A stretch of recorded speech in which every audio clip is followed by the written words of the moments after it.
Most people live life between the moments, never truly seeing what's right in front of them until the moment is gone. Do you remember the first time we met? Our whole lives, everything has led up to this. Ladies and gentlemen, the world's first temporal manipulation portal. So tell me, you don't think there's any risk of ripping a permanent hole in space-time with this thing? Oh my god. Warning. Safety protocols disengaged. Nathan, get out of there! I've seen what those things can do. You have to fight them, Ryan! You have to resist! Warning. Warning. Accelerator activation sequence initiating. In 3, 2, 1.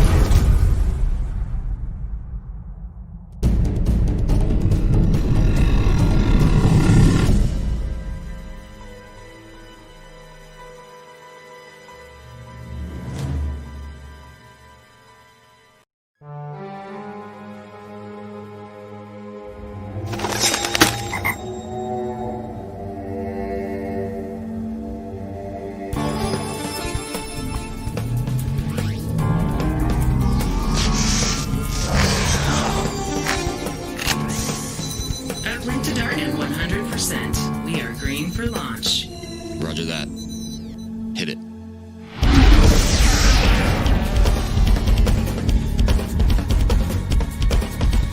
Shiro, I know this is a lot to ask, but come back to Koreatown, please. I need your help. I've got a feeling you're going to do something that I'm going to regret. Shut up, Abby. Fucking crazy, you mean? Show's over, space stick!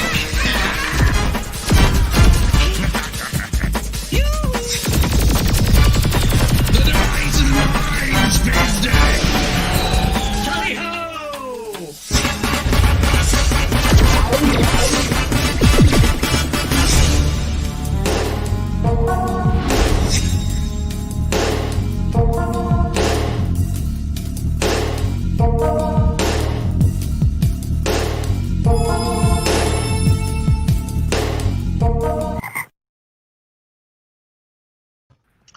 Well. Hello there, internet fans. Back to another event of Sci-Fi Miami. And today we're going to have a cool visit from two films. We have the gentleman here from the film called Intercept. And we have the folks also, some familiar faces, Space Detective. Prav, our co-host here is with us. Hey, Prav, how you doing there with your whole crew of Star Wars? Except we don't have the William Shatner beard anymore. I have the Intersect and Space Detective mustache. Yeah, we'll go with that. Yeah, I heard that. Also, Antonio is here. How you doing, Antonio? Hey, all right. Matt should be in here. Hang on, let me get Matt. He should be on here too. Uh-oh. All right.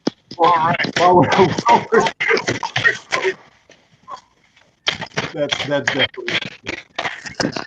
So, hey, you gotta go off your phone. Can you get on? Gus, tell us a little bit about Intersect. We've got you, we've got Luke, we have Abe. Tell us a little bit about the film. Don't give away too many spoilers, please. Sure.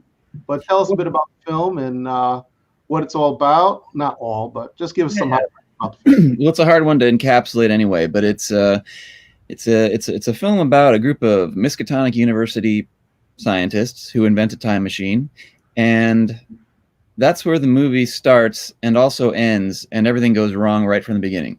But it starts with everything going wrong because the movie's told in reverse, kind of like in the fashion of Memento a little bit.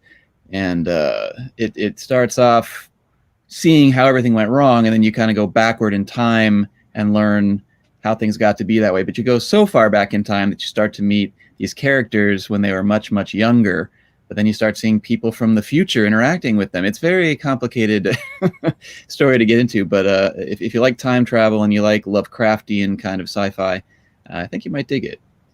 Oh yeah, definitely. It definitely has a twist. How long is the film? One more time. It's just under 2 hours.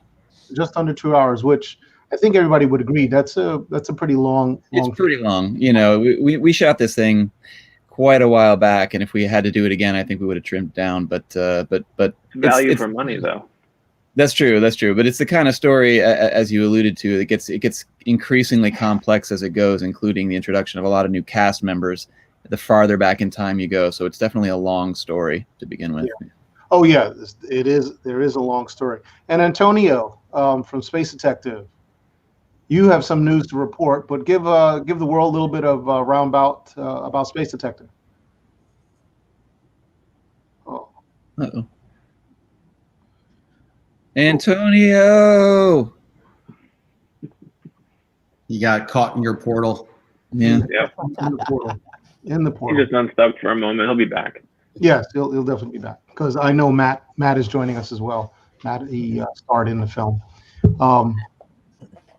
Actually, we've got two versions of Antonio coming now. So where was Intercept produced? Where did you shoot the film? In LA and Phoenix, mostly in Phoenix. That's where we're based out of. So it's a lot of landmarks. But Arizona State University doubled for Miskatonic University. So yeah, it was nice. Okay, here I am. Hey, there he is. There he is. Sorry, awesome. Sorry about that. We're having just all kinds of technical difficulties over here.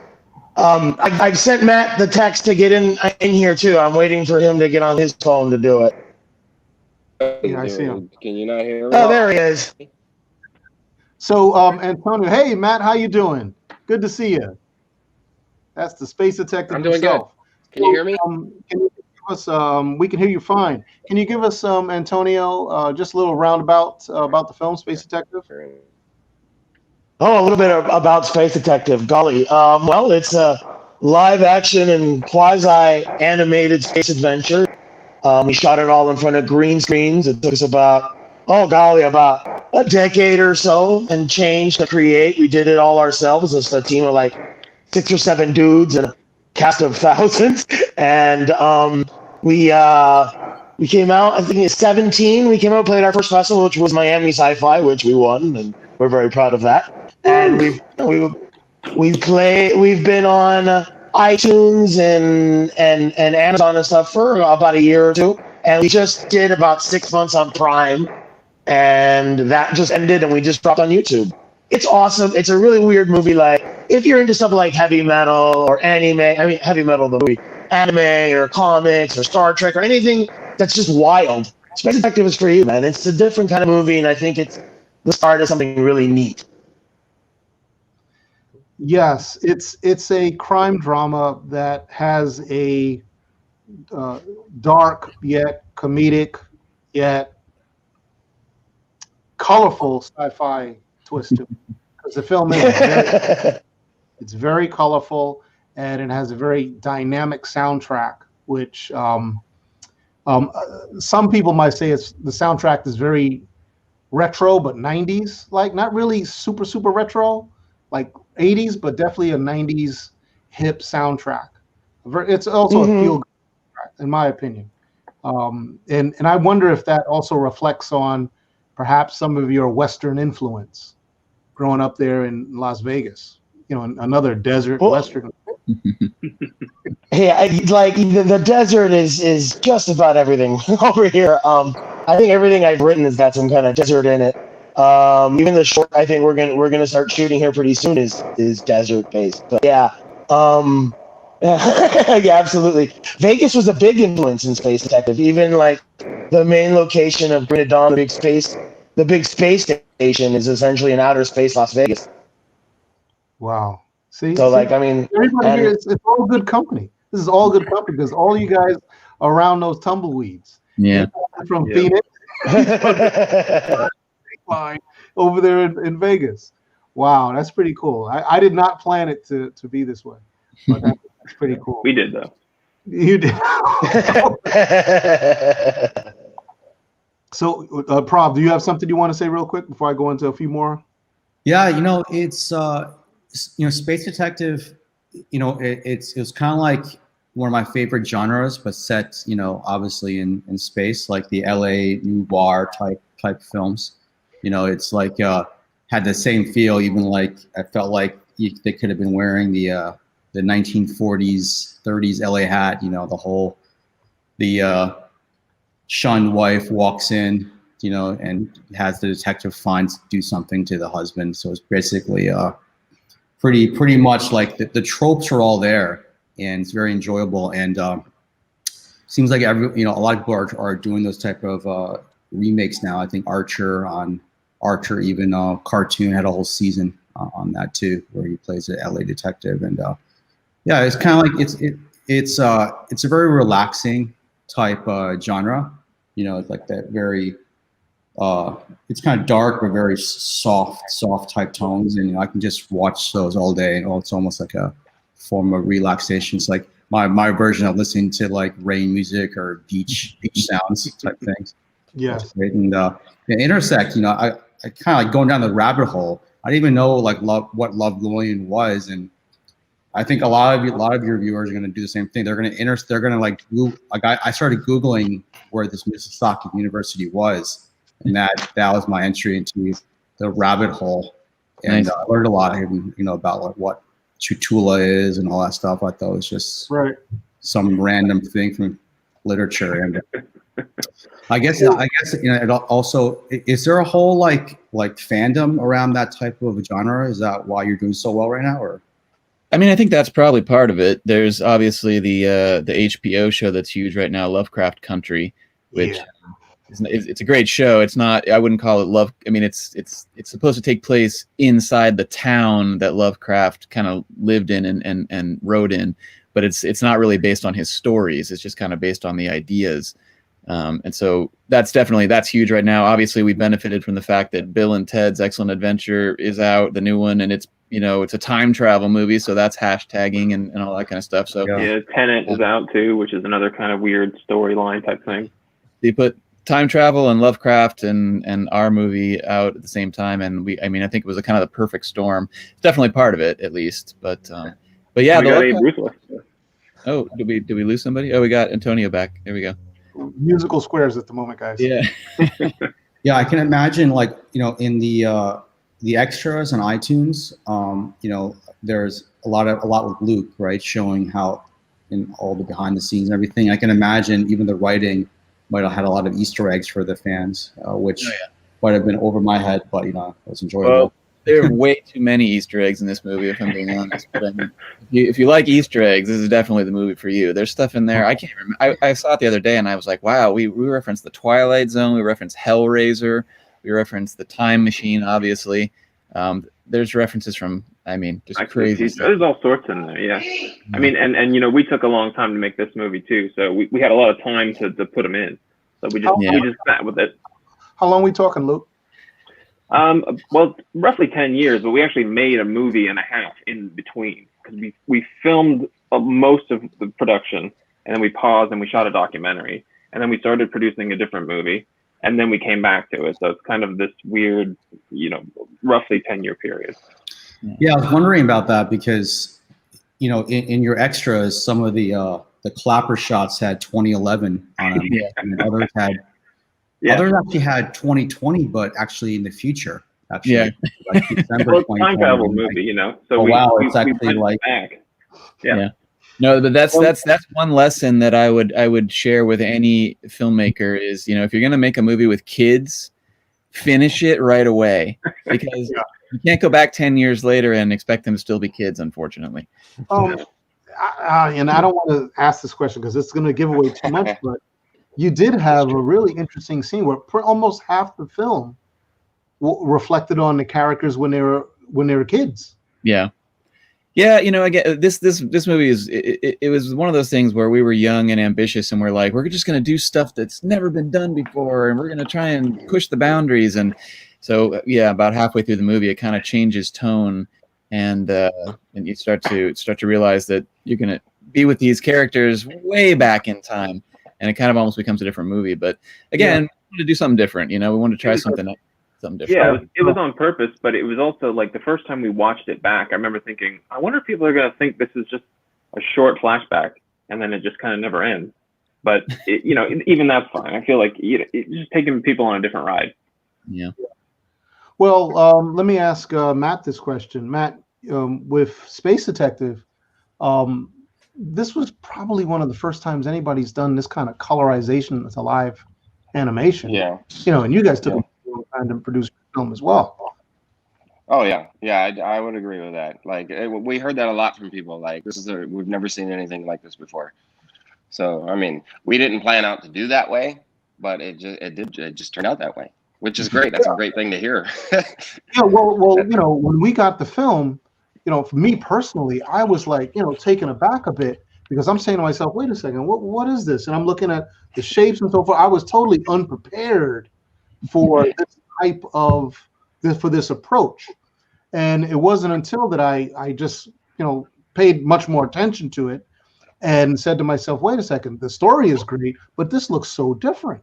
And then I get phone calls from some of my judges, and they're speaking about it. And that's kind of how the word flies in the festival world when everybody else starts talking about it. So it really took us by surprise, which today your film had its premiere. Your film has been released. Actually, it was in the middle of last night because I was up and I received a message from Antonio. Hey, the film's finally up, and you're giving it away on YouTube. You're giving the film away on YouTube for people to invest. So what I'd like to do with the next it's still available. It's still available on Amazon Prime to buy or rent. Yeah, but, we just decided to drop it on YouTube. It's been on Amazon for a while, so it was like, okay, let's just drop it. Fuck it. Yeah, no, I understand. So my next sets of questions are going to be, why did you do that, and what kind of response you think you'll get based on Amazon Prime? Well, it's not on Amazon Prime anymore. It's on Amazon. I think we'll get. I think it versus Amazon Prime, where you do have to pay for it, so it's it expands the audience. We're at a point now where we just want people to see it. Versus it's been out for a year and a half or whatever. For buy or rent. So it's like now it's like just time to just drop it and have everybody see it for free. So it's like we're more interested in having it seen rather than making money, because it's not really making a lot of money, which is what happens with a lot of indie films. They just don't make money. So it ends up becoming, for indie films, it ends up becoming more important for people to see it rather than to buy it. So it's like eventually you have to get to that point where it's like, okay, it's not really making any more money. What do we do? It's like, just drop it for free. Let people see it, garner interest in it.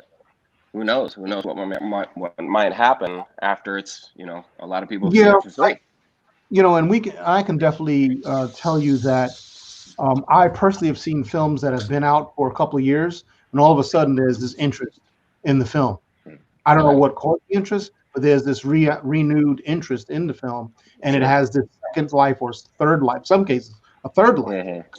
It had its festivals run, it had a run on video on demand or Netflix, and then it disappeared. And then, a year later, when they decided to, since they had the rights back of the film, they re-released the content, and then it is out again. People are talking about it, and it has some sort of push in the marketplace. So, I tell folks, do understand that your film can have many lives, and that's why folks like Netflix or some of these other popular venues, they're going to try to get as much as they can for the first wave, and then that's it.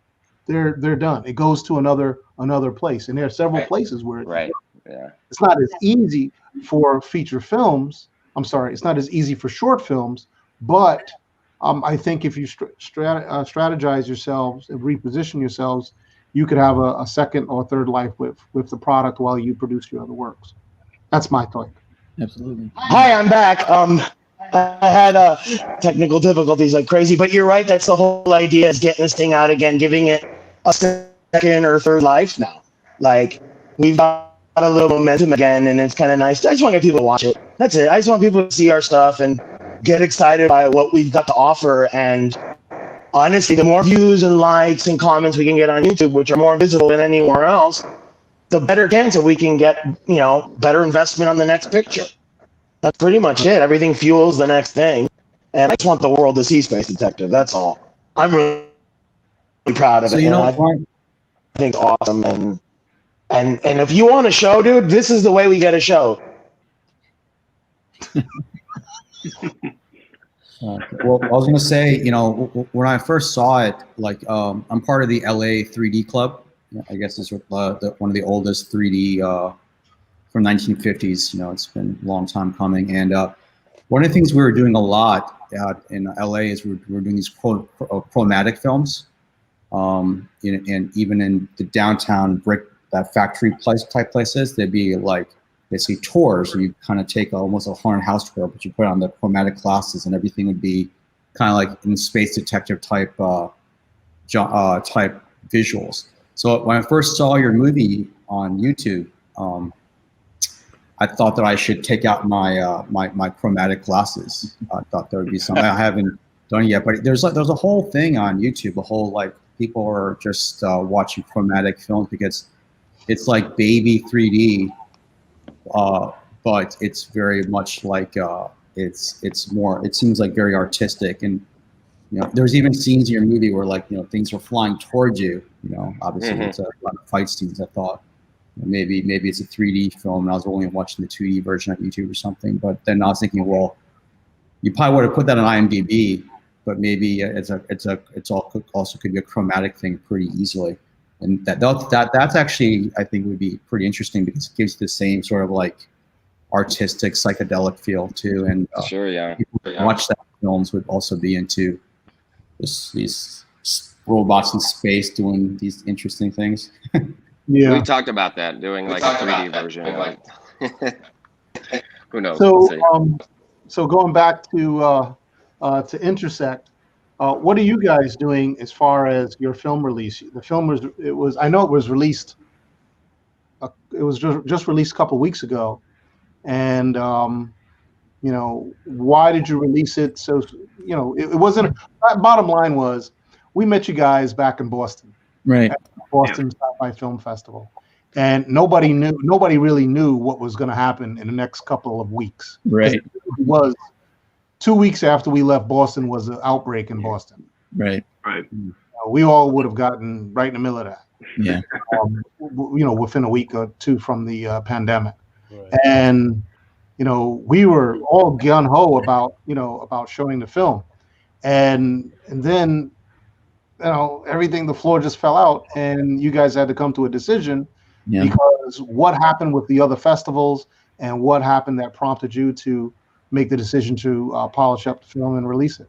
Well, I'm sure we're not the only film that has enjoyed 2020 for what it has to offer. But basically, I mean, yeah, we premiered at the Boston Sci-Fi Film Festival. It was great, and we got a handful of offers from different distributors, and we ended up going with 1091, The Orchard, previously The Orchard, I guess.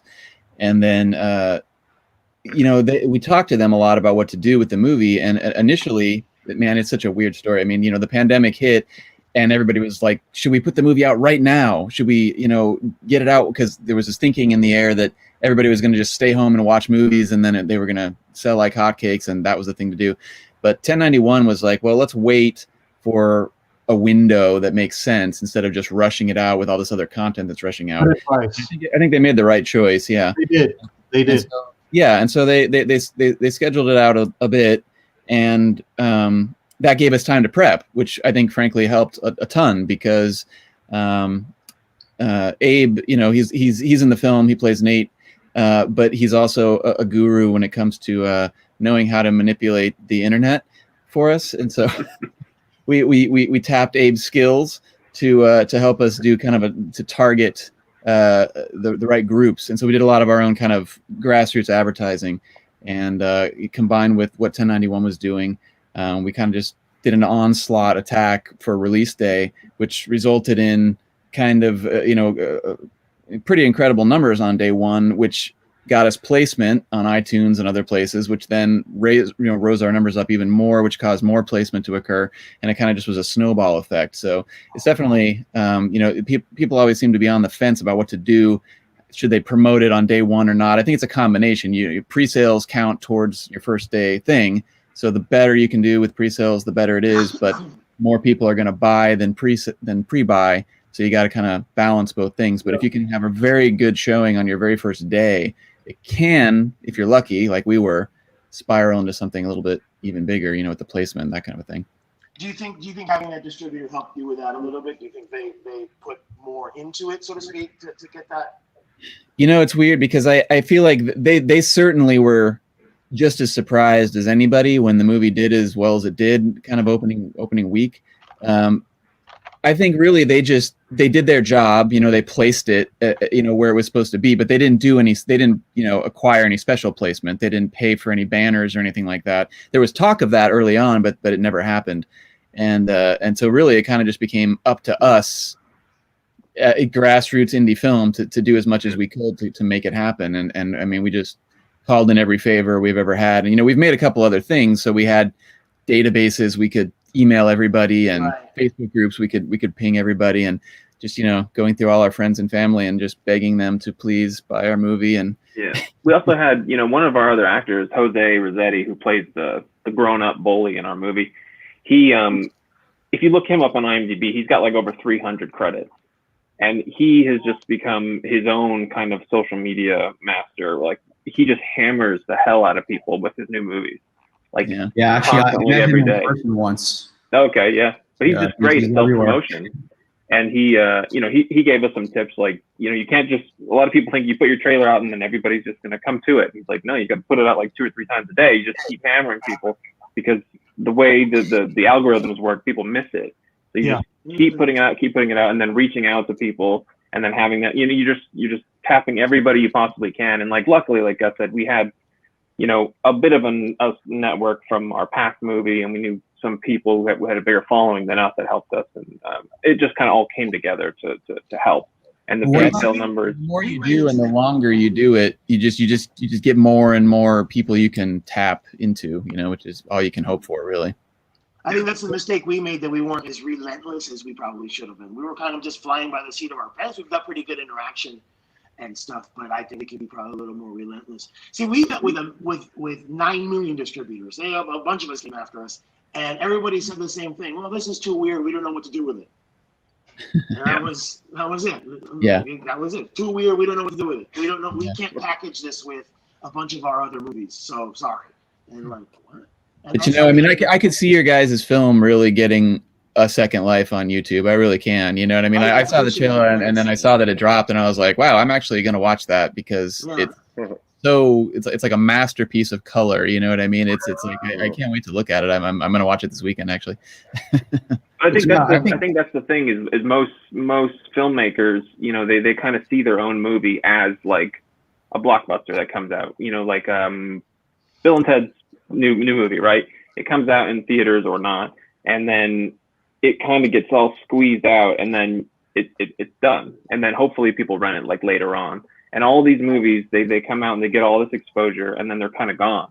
But with indie movies, you don't get that. So it's like it's always a new movie. So you just always have to reach a new audience, and that's why I feel like it will have another life. Yeah. I mean, distributors and streaming platforms are a different story, but I think people coming to your movie, they're always going to be new people, and it's always going to be new to them. So I think you should never stop promoting it.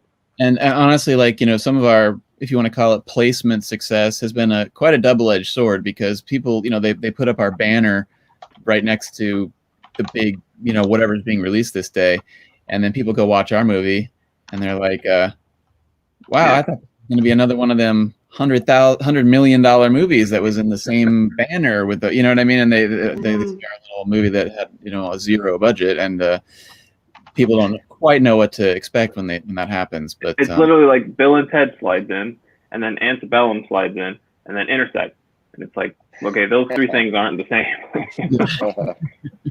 Yeah. That's still good though. You know, people. We have Yeah. Hey guys, we have a question that's coming in. A question from Colombia, South America. What do you think about Alexandra. on mobile devices? Do you consider them film? Oh, this actually may be a question for everybody, but I'll answer it after you guys answer it. We're starting a short literally tomorrow. We're going out on location scouting, and we're going to shoot the whole thing on iPhones. Yeah. I can get 24 frames a second, 4K. I can get all of that. I can get shutter speeds. I can do all this stuff on an iPhone. Hell yeah, I'm going to use an iPhone. Absolutely, why not? It's good enough for Steven Soderbergh. It's good enough for me. I'm all about experimentation. But I would say that I don't know who did it. I don't know if it was Soderbergh or somebody else, but they shot it this way. Oh God, yeah. Oh yeah, that's not good. That was too hard. That was too hard to watch. Okay. That was like literally like a month ago too. Like it was like somebody of note. I can't remember who it was now though, but yeah, gross. Yikes. I think the phrase is the best camera is the one you have with you. So I don't think it matters because technology goes up so fast. I'm going to share this with you guys, also for Alexandria. This is a little cradle here that I purchased on Amazon, and I purchased this for the main purposes of just allowing me to screen my video broadcasts with my mom and my daughter, because she's discovering films and she talks to her grandparents on WhatsApp about 3 times a day. But this is a really cool adapter which allows you to adjust the film, adjust the camera so you can shoot in landscape format or in portrait format. Plus, it has a built-in shoe which will go into a tripod, giving you that security. So it's right on your Steadicam. Yeah, it's a very simple apparatus. It costs you just $20 for the device, if that, and it's going to deliver you the capabilities. And you just heard from other filmmakers that it has the iPhone within itself. The iPhone, can't speak about Android, but the iPhone already has the capabilities of delivering very high quality video content. And it's just a matter of you and the apps that do everything for you are only like $10. It's crazy. Yeah, that's true. You can. I have probably $30 in apps, which allows me to edit everything with it never leaving my phone. So, you know, it is. Well, I can't get away with my festival. Yeah, and for a festival. So, well, I think your real question is, will the film festival treat it like a film? Yes, they will. It all depends on the quality. And the major points of quality are the story's got to be good. Mm-hmm. It has to sound good. Okay, the audio has to be good.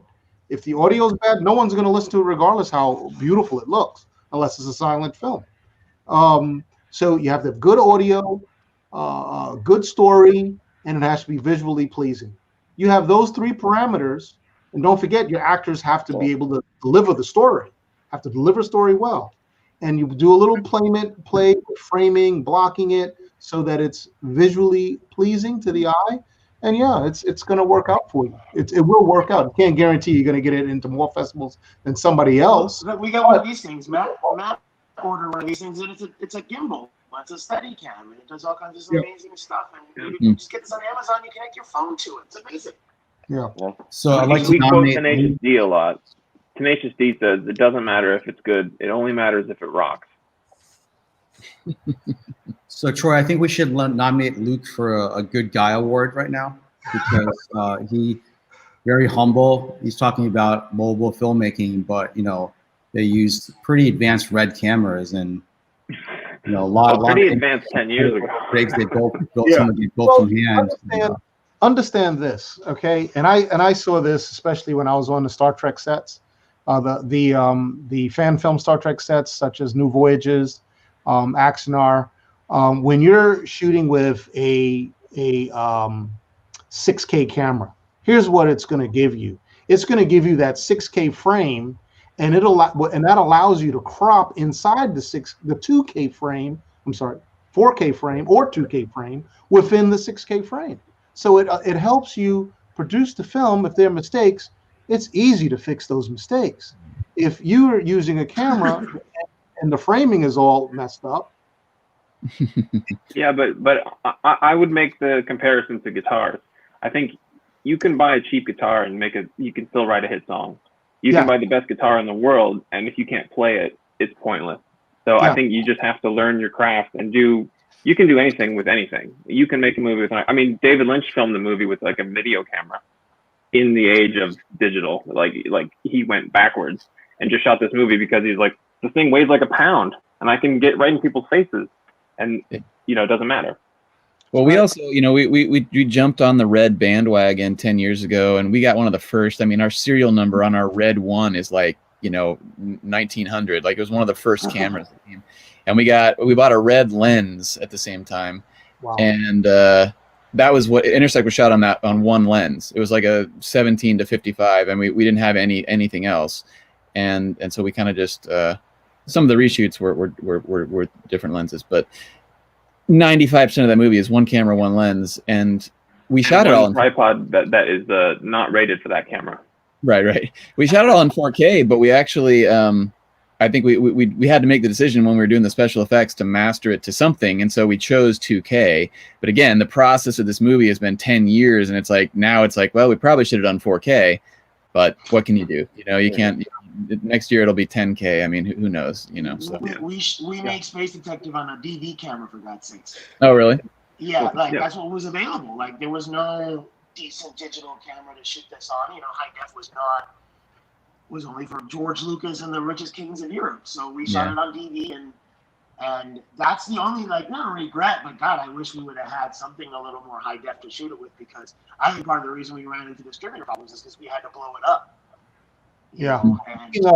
Let's show the trailers one more time, and then we'll close with a few more questions. Yeah, I definitely.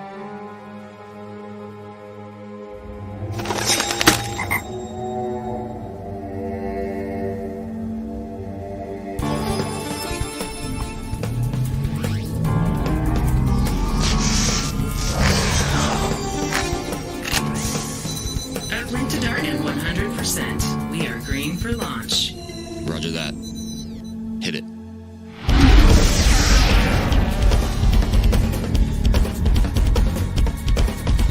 Shiro, I know this is a lot to ask, but come back to Koreatown, please. I need your help. I've got a feeling you're going to do something that I'm going to regret. Shut up, Abby. Fucking crazy, you mean? Show's over, space dick!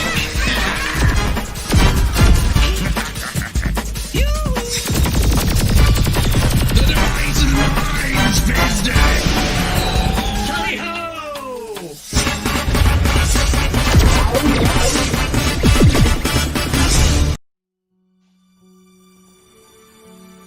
Most people live life between the moments, never truly seeing what's right in front of them until the moment is gone. Do you remember the first time we met? Our whole lives, everything has led up to this. Ladies and gentlemen, the world's first temporal manipulation portal. So tell me, you don't think there's any risk of ripping a permanent hole in space-time with this thing? Oh my God. Warning. Safety protocols disengaged. Nathan, get out of there! I've seen what those things can do. You have to fight them, Ryan! You have to resist! Warning. Warning. Accelerator activation sequence initiating. In 3, 2, 1.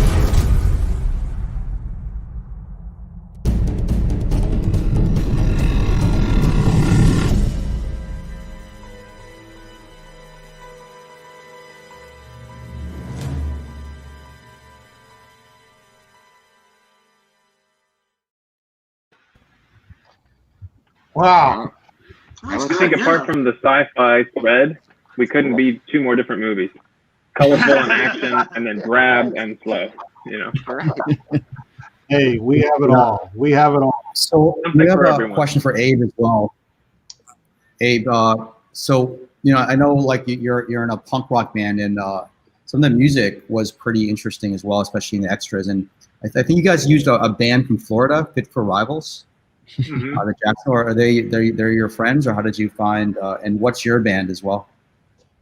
Yeah, Fit for Rivals was a band that our sound designer was in, Thomas, and so Gus and Luca way back with them and with Thomas, and my band that is featured on this film is called the Fuck You Ups. You know, it's a punk rock band from. He's like, you know. So did you promote your film and your acting through your that's band? A solid name for a band. As well? Yeah, I did actually. I mean, you know, on the pages, I try to do a little cross promotion there. You know, branding or whatever you want to call it. Yeah, you know, I've played in punk rock and roll bands for 25 plus years, and I started getting publicity or whatever under that before acting. So yeah, definitely. And it's something there's a lot of obviously people are musicians / actors, so it's all art and it all kind of goes together. So yeah, I think your character as well, your acting. Some of Abe's music in every movie. Sorry. Go ahead. I'm sorry. Yeah, I think your character in Intersect and the way you played the character, you know, it was very much like the high energy punk rock type character, and you know, obviously no spoilers, so but like it's yeah, I can definitely see how the character would have been in the band also, just like you are in real life. Yeah, definitely. Nate is definitely an extrovert type personality, and definitely. So how much of that is written? How much of that was you improvising from your own life? I mean, I did not. I auditioned for this film, and I remember reading it and going, "This is perfect for me," and I was so happy to get it. So I think it was a combination. It was all. This was how he wrote the character. It just so happened that it fit really well with me. I will say that anytime Abe improv'd, we basically used it in the film because all his improv was so right for the character. You know, his character reminds me of like a little bit of Han Solo, a little bit of like Corey Feldman, and then Ric Flair. And Ric Flair, woo! I certainly did channel Ric Flair. Wow. Yeah. Wow. Very cool, guys. Very cool. So, just last sets of questions, and well, you know, before you go on there, you guys were talking about music, and you guys mentioned like the music in Space Detective, and I got cut off. You know, that was his brother Marcus that did our music, and he was a rock and roller too. He was in a band called King Cartel like 20 years ago, and a band called Peaceful Words before that, and, you know, classically trained and stuff. Music was literally ingrained into the script from the very beginning. Yeah. We kind of approached Space Detective as kind of like a rock opera without singing in it, almost. You know, like the music was could be part. Yeah, you know, part of the story. Flash Gordon. Yeah. Heavy metal. Yeah. Yeah, it'd be great. Like, you know, we're planning out the 2021 Miami Sci-Fi Film Festival right now, and we're gonna have a lot of you know, starting from 2019, we started doing a lot of like tech workshops. Like we started doing a lot of AR, VR, like using the augmented reality headsets as an extra on-set camera, using real-time VFX, and a lot of tech companies now involved with us. And we're definitely like one of the genres that's really popular amongst all these techies is the whole like AHA music video, Take On Me. Yeah. I think this would be interesting if you're interested in being involved in the workshops, is showing how you can create your style using some of this tech, because they would also immediately recognize how that's interesting for what they're doing as well. So this year we're doing AR, VR again, but we also added AI filmmaking, and also nice. We've always had the drones, so the drones back, but then so the AI, we have the AR, VR. And what else did we add this year, Troy? Well, the AI that's there's AI that has the ability to write scripts. Yeah, I've seen some of those online. Yeah, GPT-3. Actually, let me look it up on film. We should put this in the comments. People can also see it too. Okay. Because we just started this. We have one premiere. I have one question. I was just going to. We went to a premiere of one of Werner Herzog's movies, and somebody asked him about AI filmmaking and script writing, and they were like, "There's a script that's been written." He's like, "I read it," and like, "What do you think?" He was like, "It's terrible. It's the worst garbage that's ever been written."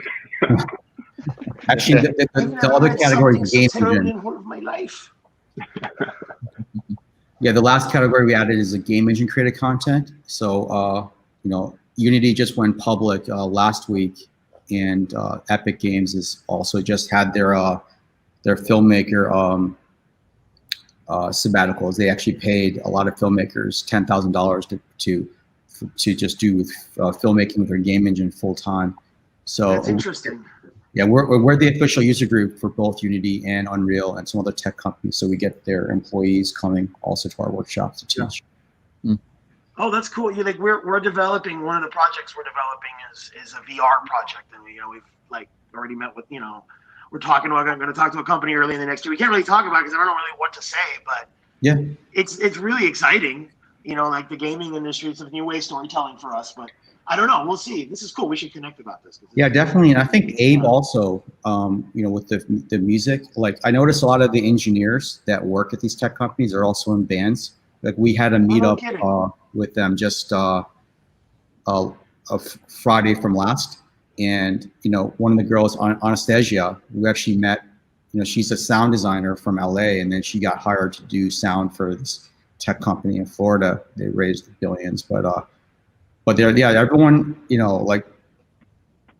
I think you guys are living the dream, in more ways than one, right? I think people are looking up to you as accomplished filmmakers and musicians, and maybe the grass is greener, but in your case, it actually is. You guys are actually successful artists, so congratulations. Thanks. Yeah. I have a question. I have a question about Space Detective. I was just curious. Where'd you do what software primarily were you doing the special effects in? I did. Let's see what we used. We used a lot, but it was mainly the Adobe suite. Most of the stuff was done in After Effects, mainly. I also used, but the one we used a lot was Particle Illusion from Boris. Well, they're Boris now, but Particle Illusion is great, man. It's just, and it's particle explosions, lasers, fire, and a lot of pre-made animations and animations you can easily manipulate and create new ones with. They have a free version now that you can do it, but to integrate and you do all your tracking and stuff, it's like only $300, and it goes right into your After Effects. It's really neat, and Photoshop and all that stuff. Some of the 3D stuff are 3D I did like in Maya, I guess, or whatever, or 3ds Max, but After Effects is pretty much the gold standard on everything. Yeah, cool. I can't express how much I love After Effects, but that Particle Illusion, anybody want to do special effects and you can do them yourself, that's worth the $300, absolutely. Yeah. Wow. To answer, we want to answer Alexandra's question. We mentioned this, Alexandra, that as far as content that's important, you have to have a good shot. Number two, the actors have to be able to carry that story very well, and you have to have good audio. These are the major components. That's important. Viewable. You can't watch it if any of those are poor. So the audience will slam you. So you fulfill those criteria, and you've got something good to start off with as a new festival. Yeah, nothing turns a viewer off, I think, more than that echoey dialogue when you're watching a movie. Then you're like, oh wow, they didn't even put anything into the audio, or lighting or no lighting. Just like, here, we're in a white room. Here's the camera. It looks like a porno movie, but So yeah, absolutely. But I go, if you're limited though, I still think you can work to your advantage and suit a documentary style and stuff. But definitely the audio, it's got to sound right. That's the number one thing. Number one is audio. Yeah. That's the only continuous stream through the film. Whether it you can always say your weird looking movie was done on purpose. But if it sounds like crap, forget it. Oh. Yeah, if you think of found footage movies, they're usually shaky cam, and they're meant to look like they're filmed on a cell phone or an old camera. So the picture sometimes doesn't matter, or at least as long as it's not egregious, you know. I think if you were trying to give out extra points, would be doing something interesting with the camera or interesting with the phone. You know, using it as a device for storytelling might be an interesting thing to score points for. All right, so to wrap it up, guys, just going to share where we can watch your film. This one here is for Space Detective, and you can. Space Detective is on Amazon as well as on YouTube, and iTunes. And iTunes as well. Mm-hmm. So you can watch it there, and you can also order a Blu-ray at our website. Oh yeah, Blu-ray would be great because now you can get that at spacedetectivemovie.com. There you go, spacedetectivemovie.com. We'll put that up, and Intersect is right here. This is the Amazon. Can you guys say whether it's performing better on Amazon or iTunes? Would you? It is like demolishing on iTunes, which everybody has told us it will not be the case. They said Amazon will be the place you make your money, and it's like 90% of our sales come from iTunes, and it's hard to attribute it to any one thing, but we just got like crazy placement on iTunes. If you know, I wanted to just be on the homepage one time. I just wanted our movie to show up on the homepage so people could find it. And at the last time I looked, when we were doing really well, it was like you could find it 16 different ways just by scrolling through the genres. Like, it's insane. It went #1 in horror. It was in the top 10 of all iTunes movies. Like, no one expected this. So our distributor was like, "What did you guys do?" Well, something happened here. Part of it is that there's no extras on Amazon. Like, when I was deciding where to watch it before this session, is I noticed for the same price I get the extras on iTunes, and it wasn't even available on Amazon. So it's a no. We did wonder that, you know, because we pushed really hard for that, because we've had a long time to make extras. So we had tons and tons and tons of extras. So we pushed really hard to get them put on there. But if you want even more, we have a Blu-ray also. intersectthemovie.com. Yeah, I just put in the private chat too for Troy.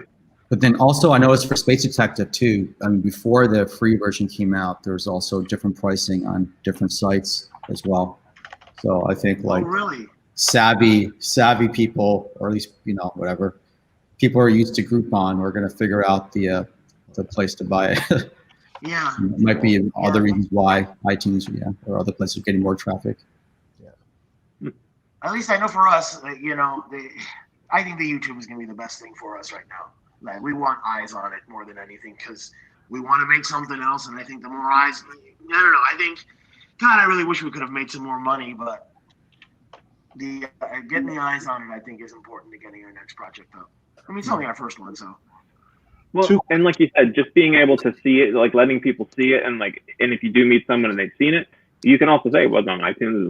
Like, we had a real, you know, release and everything, but now you can watch it for free. But it came out just like every other movie. So the more people that can see it, the better.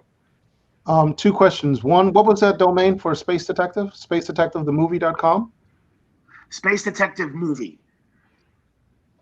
SpaceDetectiveMovie.com.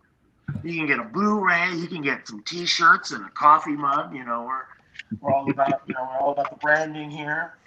We actually sold a lot of T-shirts and stuff too, honestly. So that's actually pretty cool. That was surprising. Yeah, the merch is sold well. Nice. The props are entertaining in Space Detective, like especially like the props that actually have consciousness or. Our talking laser gun, Abby. I didn't want to have spoilers, but yeah, that's the one. You know what your gun reminded me of is this from Boston. Oh, cool. Oh yeah. Oh. I got stopped at the airport with that gun, trying to. Oh wow. I did actually. Abe and I had to throw our guns away. Can you show it again? Sci-Fi is a nice festival. Yeah. This is from Boston. Yeah. Boston Sci-Fi. Oh yeah. I would shoot it, but it's really loud. Pull the trigger. All right, hold on to your ears. Oh, it's broken. Oh, that's cool. It's supposed to spin, but mine's broken. That's cool. We didn't get one of those. Yeah. At Boston Sci-Fi, that's a nice festival too. I recommend that one. Of course, obviously Miami, and then the London Sci-Fi Festival.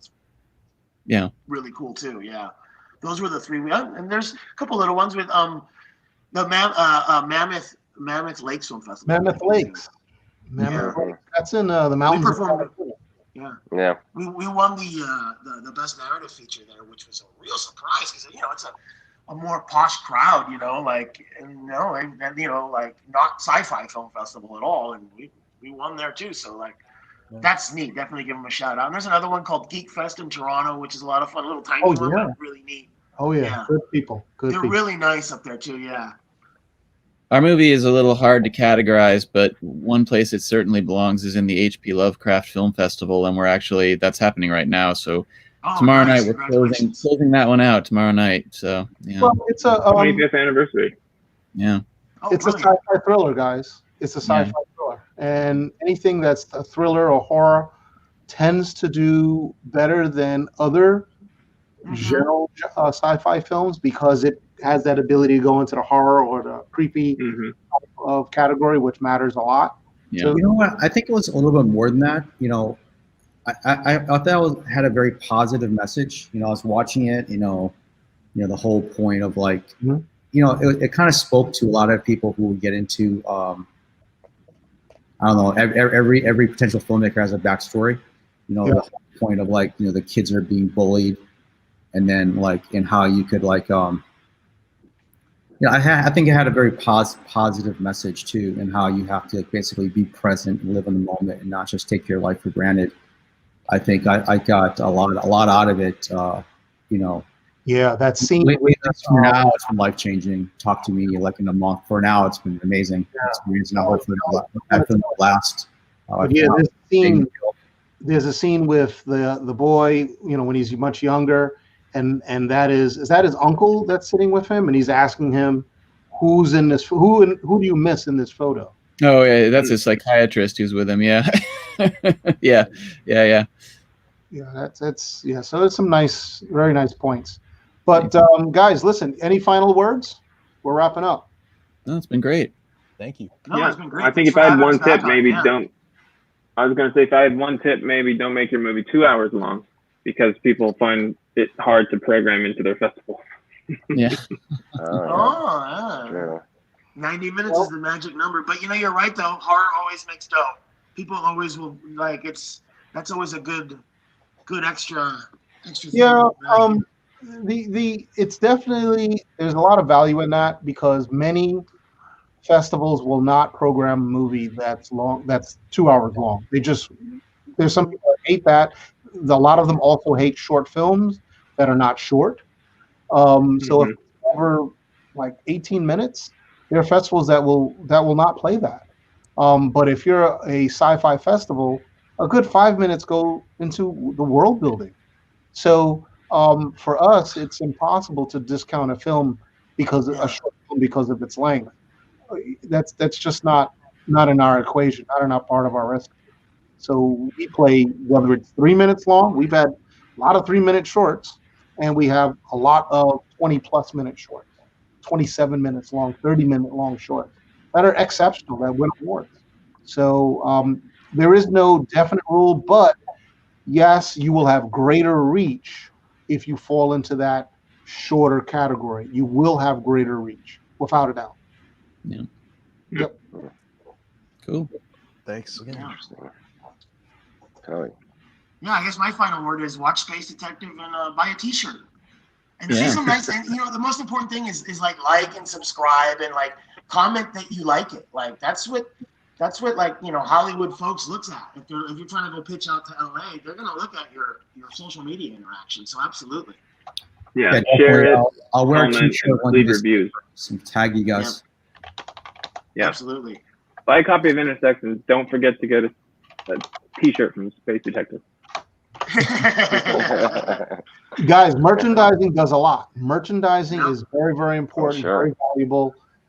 Every festival is a release. Every festival is a release, and you have the ability to reclaim some of your money by selling T-shirts, mugs, and buttons.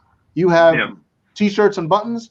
Very good markup on buttons. It's usually around 3 to 5 fold on markup on buttons. Shirts, give a lot of that away. Don't play with the margins with those.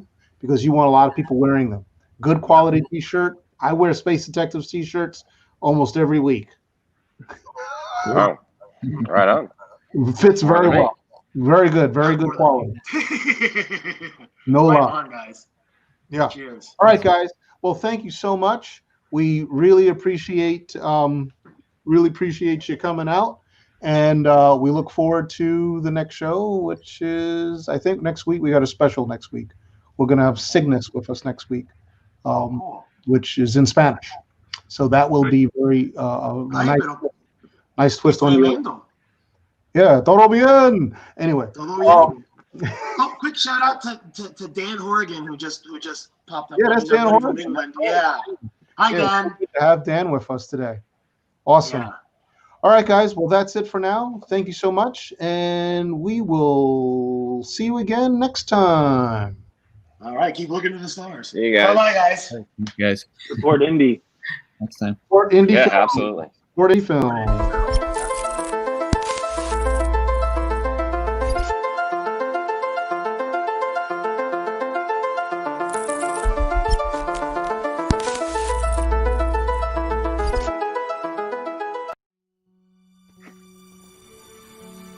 Most people live life between the moments, never truly seeing what's right in front of them until the moment is gone. Do you remember the first time we met?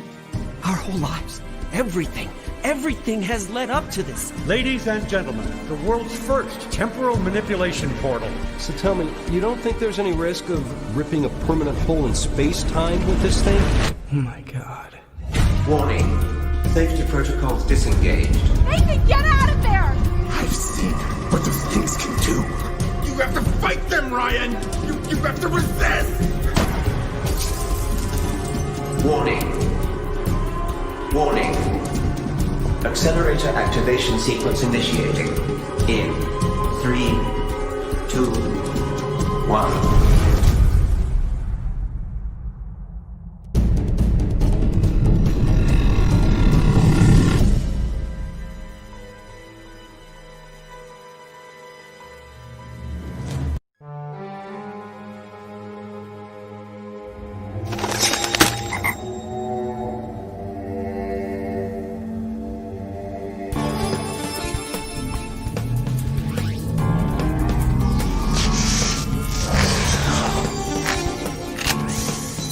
Uplink to Darton 100%. We are green for launch.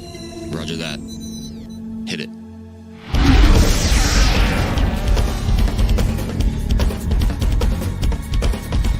Shiro, I know this is a lot to ask, but come back to Koreatown, please. I need your help. I've got a feeling you're going to do something that I'm going to regret. Shut up, Abby.